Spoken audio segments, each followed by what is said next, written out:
এই যে আপনারা কাঁঠাল দেখতে পাচ্ছেন, এই কাঁঠালকে সাধারণ কোনো কাঁঠাল মনে করবেন না, কারণ সাধারণ কাঁঠাল তো গাছে হয়, কিন্তু এই কাঁঠাল প্রতি সপ্তাহে আপনি এই সাইজের কাঁঠালগুলো তুলে বাজারে বিক্রি করতে পারবেন।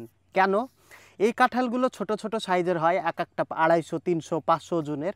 আর বাজারে কিন্তু 80 টাকা, 100 টাকা, 150 টাকা, 200 টাকা কেজি পর্যন্ত বিক্রি হয় এঁচোড় রান্না খাওয়ার জন্য। তো এই গাছগুলো কিন্তু আপনি আপনার বাড়ির ছাদেও লাগাতে পারবেন। এই গাছের হাইট কিন্তু বেশি হয় না, খুব জোর হলে আপনার 10 ফুট পর্যন্ত হাইট হয় গাছের। আর এই গাছগুলোর কিন্তু অনেক বয়স হয়ে গেছে, আর এই গাছে সব সময় কিন্তু মুকুল আসতেই থাকে আর এই কাঁঠাল হতেই থাকে।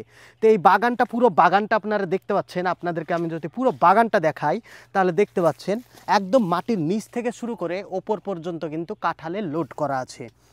তো এই কাঁঠাল গাছ আপনারা বাড়িতে লাগাতে পারেন। আর এই কাঁঠাল কি কাঁঠাল বলে দিই আপনাদেরকে, এটা হচ্ছে ভিয়েতনামি কাঁঠাল। তো এই ভিয়েতনামি এই কাঁঠাল গাছটা অনেক ছোট হয়, পাকলেও খেতে খুব সুস্বাদু হয়, ছোট ছোট রওয়া, কিন্তু সবথেকে রান্নার জন্য বেস্ট, কারণ বাজারে কিন্তু কচি কাঁঠালের দাম অনেক বেশি সবজির দোকানে গেলে।